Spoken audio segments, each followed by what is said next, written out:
ভাইরা, আসসালামু আলাইকুম। আপনাদের সকলকে জানাই আন্তরিক শুভেচ্ছা। আপনারা আমার এই সংবাদ সম্মেলনকে গুরুত্বের সাথে দেখার জন্য। আপনারা জানেন আমি ডাক্তার সানসিলা জিবরিন প্রিয়াঙ্কা শেরপুর সদর 1 আসনের ধানের শীষের মনোনীত প্রার্থী ছিলাম। শেরপুর সদর 1 আসনের সাম্প্রতিক নির্বাচনী প্রক্রিয়া নিয়ে বিভিন্ন কেন্দ্র থেকে প্রাপ্ত তথ্য, লিখিত অভিযোগ এবং সংশ্লিষ্ট নথিপত্র পর্যালোচনার ভিত্তিতে আমি গভীরভাবে উদ্বেগ প্রকাশ করছি।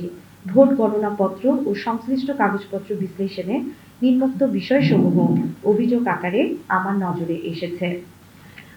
যেখানে আমি পরিলক্ষিত করেছি পুলিং এজেন্টের নাম, স্বাক্ষর, এনআইডি অনেক ক্ষেত্রেই উল্লেখ ছিল না। কোন দলের পুলিং এজেন্ট উপস্থিত ছিলেন তা স্পষ্টভাবে লেখা ছিল। প্রিজাইডিং অফিসারের স্বীকৃত সিলও অনুপস্থিত থাকতে দেখা গেছে। কিছু কিছু ক্ষেত্রে প্রিজাইডিং অফিসার নিজেই পুলিং এজেন্টদের নাম, স্বাক্ষর, এনআইডি লিখেছেন এবং তাদের সাইনও করেছেন, যেটা তার নিজের স্বাক্ষরের সাথে অনেক মিল আছে। চুরি করার সাহস কিভাবে পায়, এই প্রশ্ন আমি প্রিজাইডিং অফিসারের কাছেও রাখতে চাই।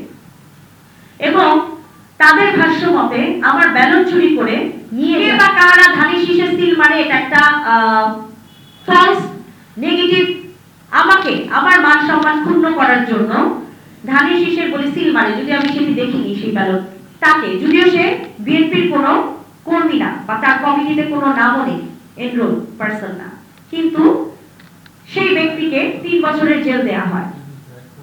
এখন আমার প্রশ্ন হচ্ছে, এই ধরনের নির্বাচনের দিন একটা অনাকাঙ্ক্ষিত ঘটনা কারা করলো?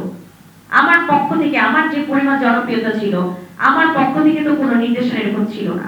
আর সকাল 10টার সময় ধরনের অনাকাঙ্ক্ষিত ঘটনা কারা ঘটালো?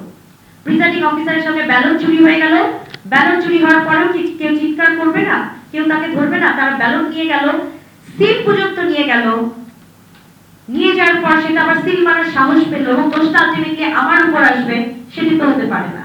আমাকে জেলা প্রশাসক ফোন দিলেন এবং বললেন যদি ব্যালট ফেরত দেওয়া না হয় তাহলে আমি কঠোর অবস্থানে যাব। তিনি ঠিক সেই জায়গাটায় আমার মনোবল হারিয়ে দেওয়ার জন্য কি যথেষ্ট ছিল না? সকাল 10টার সময় কেউ সিল মারে, কারণ মনে যদি কোনো রকমের ইচ্ছাও থেকে থাকে সকাল 10টার সময় কেউ সিল মারে, তাহলে এই ব্যক্তিটি কার কথায় সিল মারলো, কেন সিল মারলো? আমার নির্বাচনকে বানচাল করার জন্য একটি মহল দীর্ঘদিন যাবৎ প্ল্যান করে ষড়যন্ত্রের শিকার হতে হয়েছে।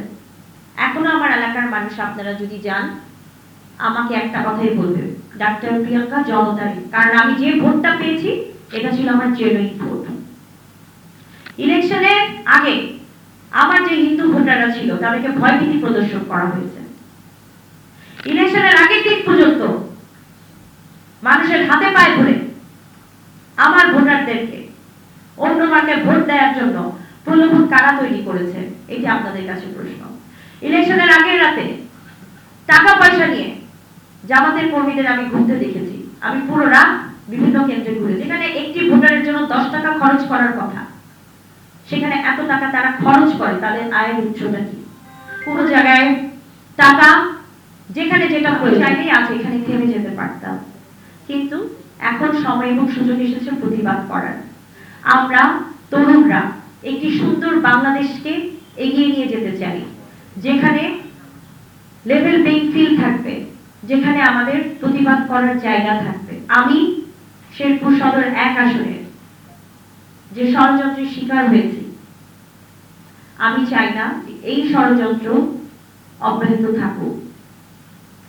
আমি প্রত্যেকটা মানুষের কাছে কাছে যে হাত জোর করেছি, কিন্তু আমি সহযোগিতার হাত পাইনি। একজন নারী প্রার্থী হিসেবে, একজন ডাক্তার হিসেবে, ধানের শীষের মনোনীত সর্বকনিষ্ঠ প্রার্থী হিসেবে আমরা যারা বলি নারীদেরকে সামনে এগিয়ে আসতে হবে, নারীদেরকে রাজনীতিতে সক্রিয় হতে হবে, আমরা প্রত্যেকটা সেক্টরে বাধা পাই, আমরা প্রত্যেকটা সেক্টরে বাধাগ্রস্ত।